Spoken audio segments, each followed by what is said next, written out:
들고 하는데요. 오래 가면 오래 갈수록 뭐 그 러시아의 피해도 우크라이나의 피해도 굉장히 크겠죠. 일단은 뭐 전력을 보면 상대가 되질 않아요.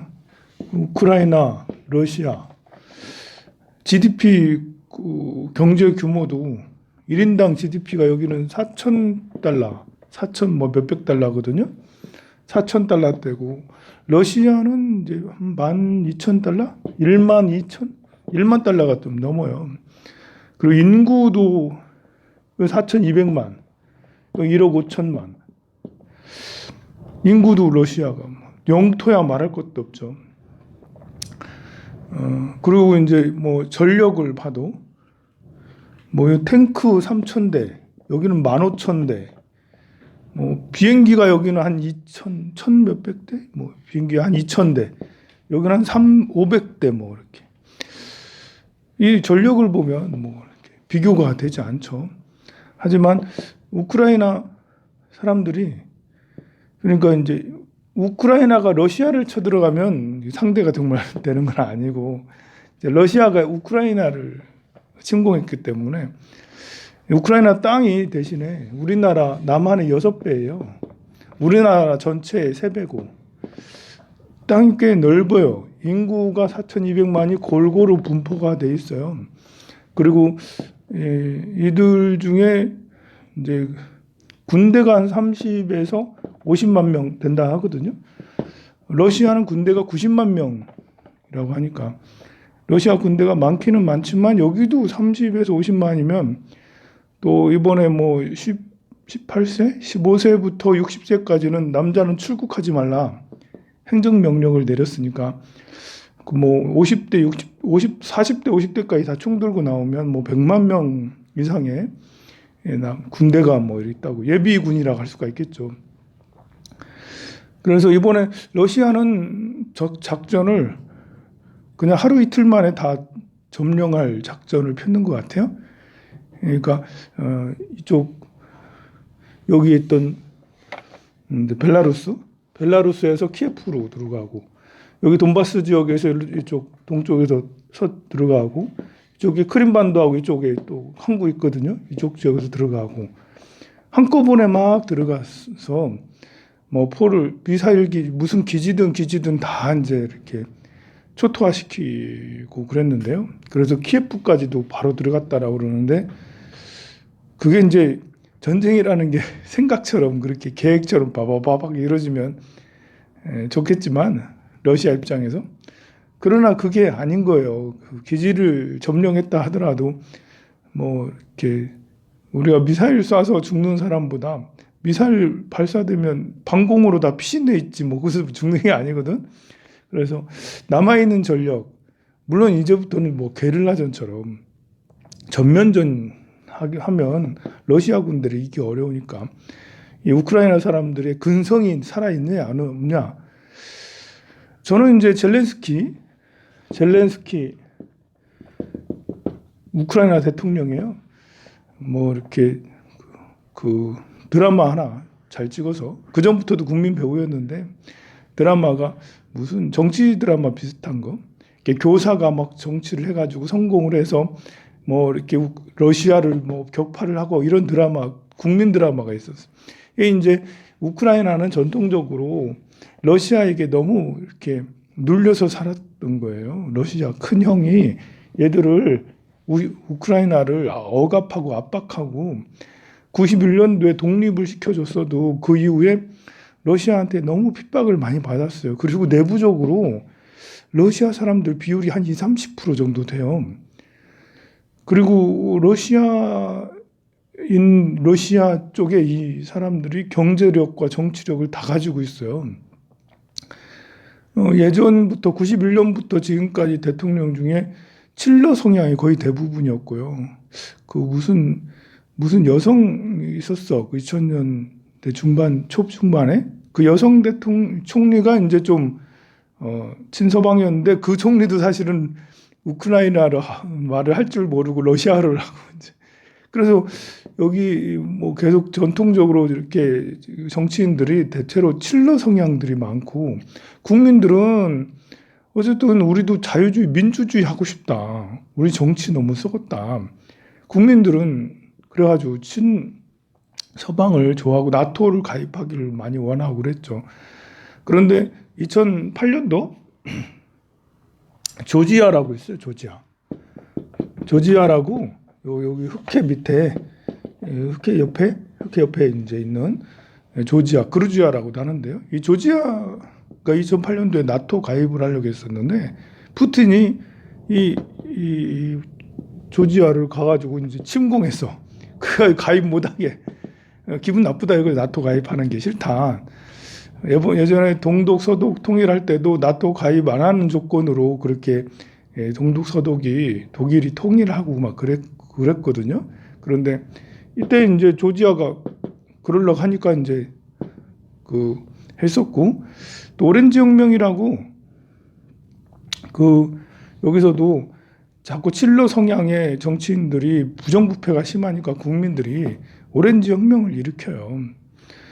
그래가지고 이제 이렇게 하긴 했는데 어쨌든 2014년도에도 이제 러시아가 여기에 침공을 해서 크림반도를 그냥 강제로 이렇게 자기 것으로 뺏었는데 강탈을 했는데요. 그 이유가 뭐냐면 아니 러시아 사람들 너네들 왜 친서방을 하려고 하니? 이게 반러 성향의 정치인이 당선이 되고 막 그런 거예요. 그래가지고 침공하고 돈바스 지역에 이렇게 하고 그 이후에도 이쪽에 우크라이나 정치인들은 정신을 못 차리고 계속 부정부패가 많다가 그러다가 이제 탤런트가 이제 코미디언이 그런 드라마를 하고 또 인기가 너무 많으니까 네가 좀 대통령 해라 해서 출마했는데 그 프로그램 만든 PD고 누구고 제작자들이 전부 다 이제 당을 만들어 가지고 같이 정치를 참여한 거예요. 이 젤렌스키 대통령이 그렇게 국민들의 인기를 등에 업고 집권을 해서 정치를 잘했으면 또 괜찮은데 이게 이제 정치 중에 제일 극악 나쁜 게 뭐겠어요? 인재 등용에 실패하면 그러면 정치 실패지. 인재 등용을 친인척들을 전부 다 아는 사람들, 전문가를 인재를 무슨 장관을 시키고 청와대에 누구를 앉히고 이렇게 전문가들을 그래야 되잖아요. 근데 전문가를 하지 않고 자기가 아는 사람들, 친인척하고 아는 사람들을 전부 다 모조리 자기 측근으로 뒀다는 거죠. 트럼프는 측근을 아는 사람을 둬도 괜찮긴 하던데 거기는 이제 정치 시스템이 잘 갖춰져서 그런지 그런 것이 큰 문제가 되지 않았는데 이렇게 해서 이제 이렇게 상당히 우크라이나가 어려운 상황에서 대통령이 그렇게 했어요. 그래서 이거는 러시아가 들어온 거는 푸틴이 좀 파시즘적인 본인이 이제 이 우크라이나의 파시즘 이런 것들을 없애기 위해서 간다는데 사실은 본인이 파시즘이야. 가만 보면 태도가 푸틴의 태도는 완전 독재자 태도거든요. 그런데 그 침공을 받게 된 거는 정치인들의 정치가 참 문제가 많았다. 젤렌스키뿐만 아니라 그 앞전에 대통령들도 다 문제다. 그런데 이제 조금 다시 며칠 지나서 침공 후에 며칠 지나서 다시 재평가가 돼요. 젤렌스키가. 무엇이 재평가가 되냐? 본인이 안 도망갔어. 이제 안 도망갔어.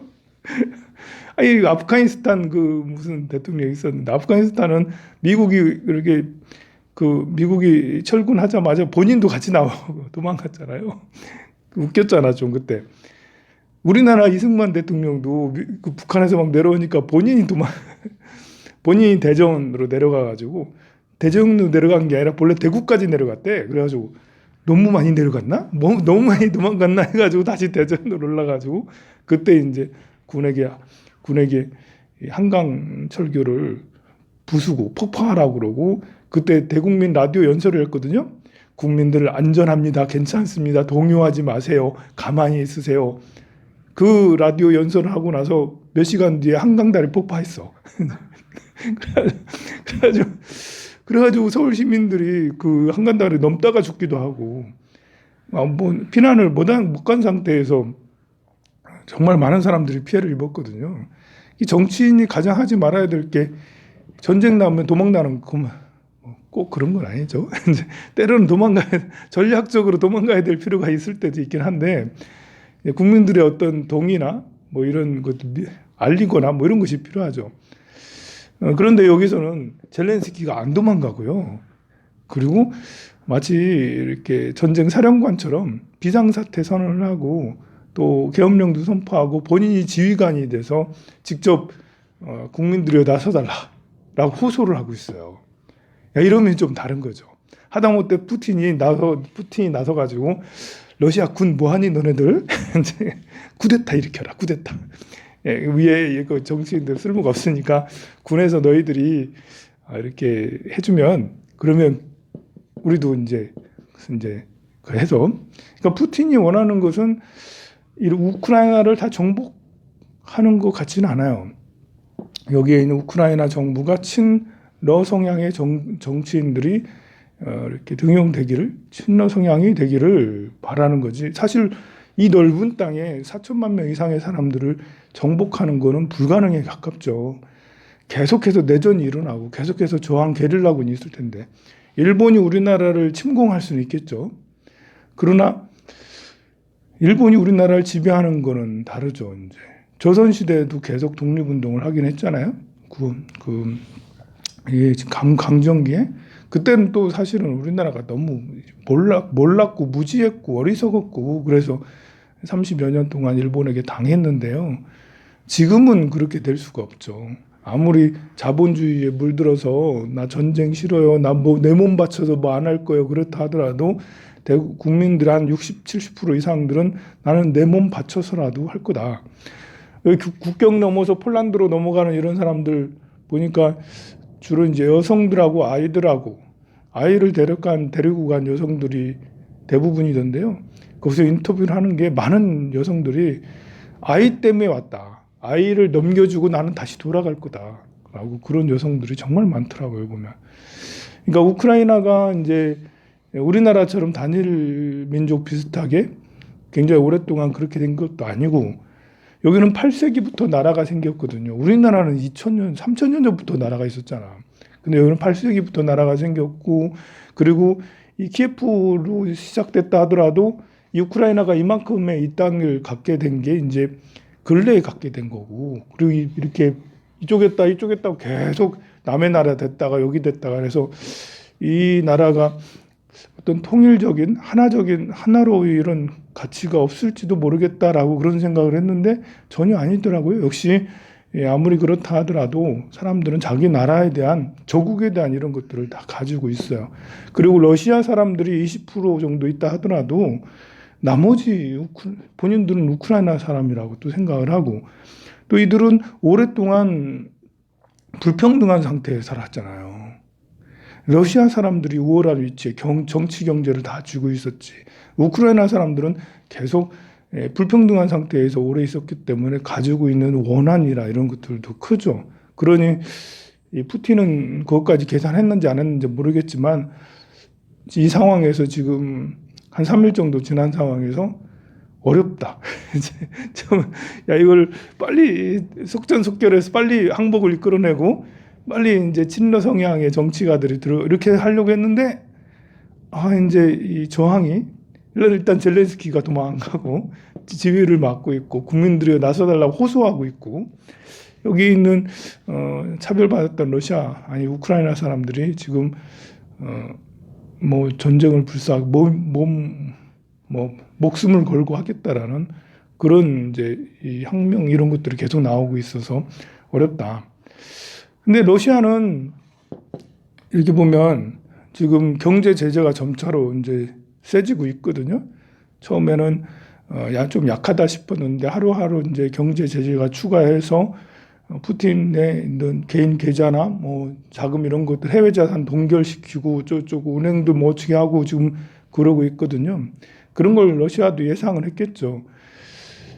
그런데 이제 아직까지는 이 나토에 가입돼 있는 미국, 프랑스, 러시아 이런 나라들이 적극적으로 우크라이나를 대변해 주진 않죠. 우크라이나에 지원군을 보내지 않아요. 나토에 가입이 안 돼 있기 때문에 안 보내기도 하지만 보냈다가는 러시아하고 바로 정면으로 대립하기 때문에 너무 세계 전쟁이 될 수가 있으니까 다들 눈치 보고 있는데요. 그런 상황에서 그 젤렌스키는 계속 나토 국가들에게 계속 우리 좀 도와달라고 하고 있죠. 어제 보니까 미국 의회에서 이제 그 우크라이나 지역에 거의 1조 원에 육박하는 이제 무기를 지원하겠다라고 의회에 통과하더라고요. 보니까요. 그러면 이제 1조 원어치 무기들이 이쪽에 들어가면 이제 사람을 파병을 하겠다라는 게 아니고 무기 지원을 일단은 하겠다라 하니까 이러면 좀 양상이 또 달라지죠. 이게 되면 대리전이 되는 거죠. 이제 여기에 나토 국가들이 미국, 영국, 프랑스가 들어가는 건 아니지만 무기들을 계속해서 지원을 해주면 이거는 이제 굉장히 이렇게 피해가 커지겠다. 러시아에도 피해가 커지고 우크라이나 사람들은 그냥 전쟁터에서 뭐 그 아비 규환을 이룰 수 있겠다. 어쩌면 너무 무서운 상황이 되겠다. 러시아는 뭐 아직까지는 해볼 만하겠다라고 하는데요. 사실 러시아는 가장 큰 리스크는 뭐냐면 자원에 의존하는 리스크가 제일 커요. 러시아는 200년 전부터 자원에 거의 의지해서 경제 외교를 했거든요. 사실 러시아가 그렇게 땅이 넓어지게 된 것들도 자원이에요. 자원. 그때의 자원은 못 피거든. 그때의 자원은 못 피야. 시베리아에 그 동물들이 많이 살았거든요. 시베리아 호랑이 알잖아요.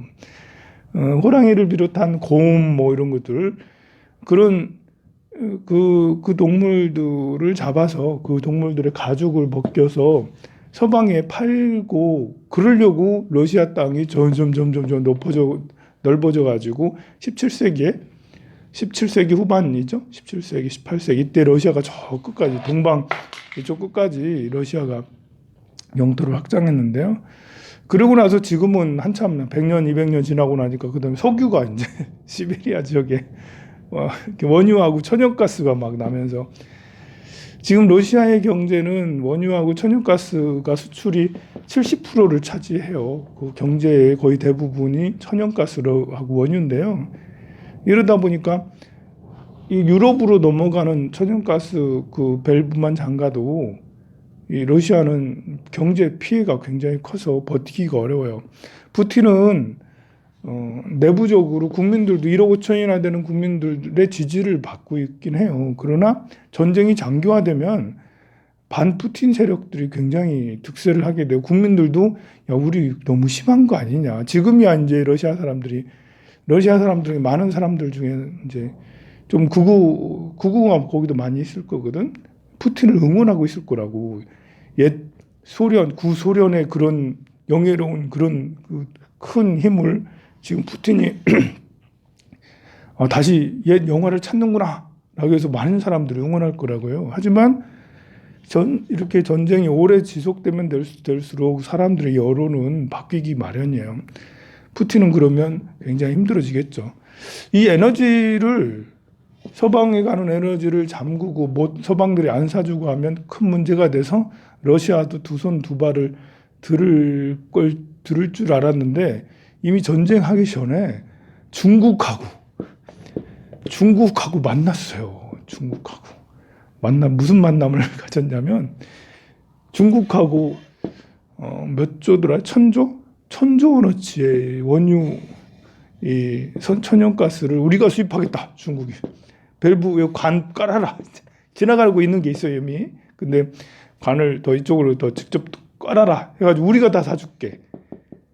그러니까 이제 이 러시아는 유럽에서 안 사줘도 중국이 다 사주면 그러면 그 경제를 버틸 수 있다라고 한 거죠.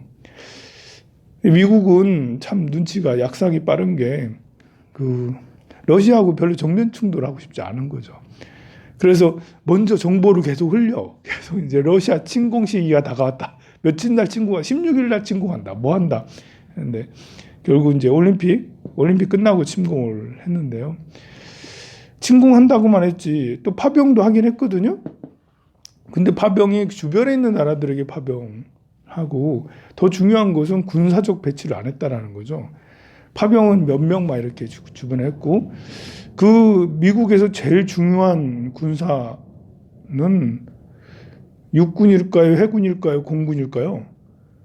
미국에서 제일 중요한 육해 공군 중에 공군도 중요하지만 미 해군이 미 해군 육군도 중요하겠지만 미 해군 옛날부터 미 해군 뭐 이렇게 영화에도 많이 나오잖아. 미 해군 해병대 이러면서 미 해군 중에 항공모함이 몇 대나 가지고 세계 최강이잖아요. 몇 대나 가지고 있는데 그렇다면 흑해로 항공모함 한 대 최소한 한 대를 보내야 되는 거 아니에요? 항공모함 몇 대 가지고 있는 이거 하나만 하면 항공모함 하나 뜨면 북한 하나 작살나는 거는 뭐 그만 일도 아니에요. 항공모함 하나의 전력이 어마무시하거든요. 항공모함에 따라다니는 이지스함을 비롯한 많은 것들 함대들이 많이 있거든. 그러니까 항공모함을 하나만 다니는 게 아니라 군 단위를 이루어요. 그래서 여기 흑해에 딱 갖다 놓으면 러시아도 함부로 하기 어려운 거죠. 항공모함에서 흑해에서 이제 계속 러시아로 어떻게 그러면 거의 전면전이 간다는 거죠. 근데 계속 전쟁 위험이 있다라는 것만 얘기해주고 언제 신고한 이런 것만 해주고 막상 항공모함은 어디에 있냐면 태평양에 있어요. 우리나라 여기 있고 일본 여기 있고 여기 있다니까 항공모함 5대가 이제 다 여기 와 있어. 우리는 이제 모르지. 항공모함이 어디 있는지 이렇게 국민 언론에도 잘 나오지 않는데 항공모함이 여기 와 있어요. 지금 우리나라 근처에 와 있어요.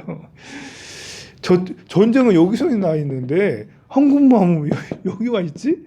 참 난감한 거죠. 이렇게 북한이 미사일 발사 쏠만해. 항공모함 여기다 와 있으니까 생각해봐요. 내가 그 북한의 김정은인데 저 항공모함 한 대만 있어도 우리는 큰일 나는데 항공모함이 5대가 다 여기 와 있어.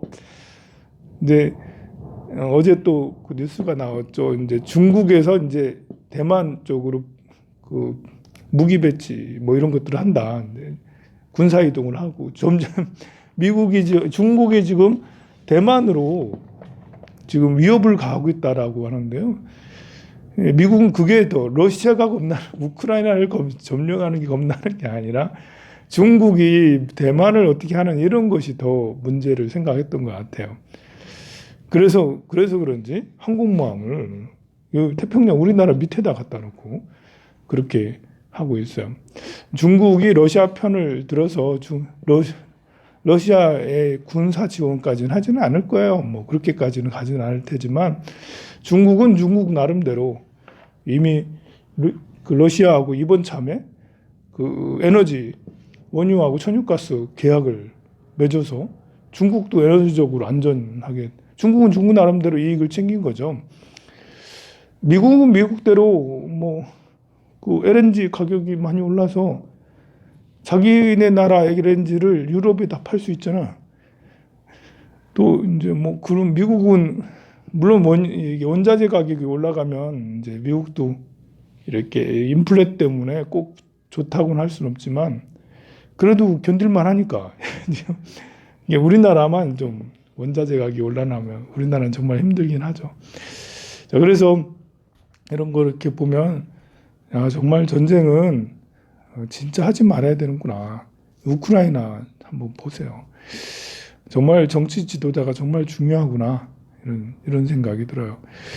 이번에 정치 그 토론 보니까 이 힘이 세야지 남이 나를 침공하지 않는다라고 그렇게 하는데 맞는 말이죠. 내가 힘이 세면 그러면 다른 애들이 나를 근데 내가 힘이 세다고 뭐 미국보다 세지겠어요? 중국보다 세지겠어요? 지금 미국하고 중국을 넘기는 어렵거든요. 그리고 지난 몇 년 동안 우리나라가 국방력이 굉장히 세졌어요. 몇 년 동안 항공기, 뭐 전투기도 만들었죠. 뭐 미사일도 이제 뭐 세계 최강이 됐지. 전차도 세계 최강이지. 뭐 항공모함도 제작한다라고 그러지.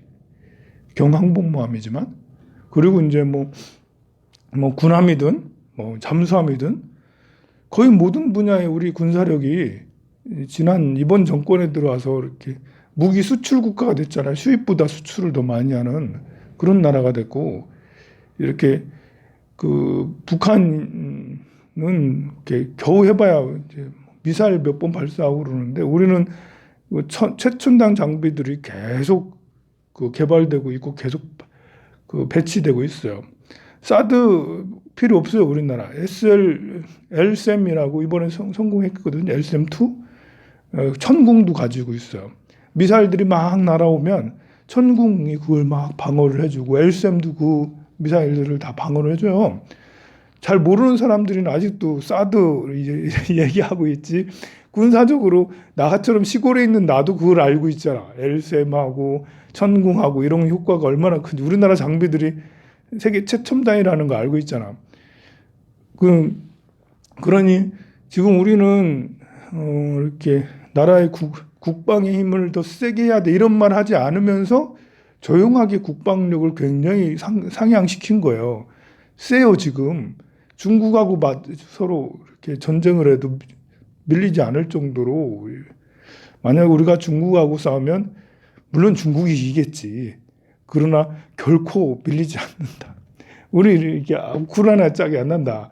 우크라이나는 장비들이 있어도 구식 장비가 많거든요. 아직 우크라이나 사람들 인재가 많아요. 그래서 러시아랑 같이 무기 개발도 하고 막 그렇긴 하지만 그래도 역시 돈이 별로 없고 하니까요. 기술이 별로 없고 하니까 아직 그런 우리나라 아니라고요. 우리나라는 이제 그 북한하고 대치하면서 그 무기들이 어마무시하게 그 배치돼 있고 그것을 계속 바꿔주잖아. 탱크도 바꿔주고 미사일도 바꿔주고 잠수함도 바꿔 계속 업그레이드 시키면서 재배치하고 있는 거예요. 그러니까 우리나라가 세계에서 제일 군사력이 강해질 수밖에. 한 10년 정도 지나면 미국만큼은 아니더라도 영국, 프랑스보다 훨씬 더 군사력이 좋아질 거거든요. 그거는 우리나라는 지금 남북 대치를 하고 있기 때문에 게다가 기술이 뭐 AI 기술하고 그 외에 다른 장비 기술들이 우리나라 자동차도 잘 만들고 반도체 기술도 대단하잖아요. 그러니까 계속 무기 쪽에서도 계속 이제 성장하는 거예요. 다른데 못 따라올 정도로. 그런 상황에서 우리가 더 힘이 더 세야 돼 이렇게 말하고 있으면 답답. 그런 말 안 하면서 힘 세지는 게 제일 좋은 거지. 노골적으로 우리가 힘을 더 센 나라가 돼서 뭐 선제 타격을 하고 뭐 하고 이렇게 하고 있으면 참 난감한 거예요. 성불하세요.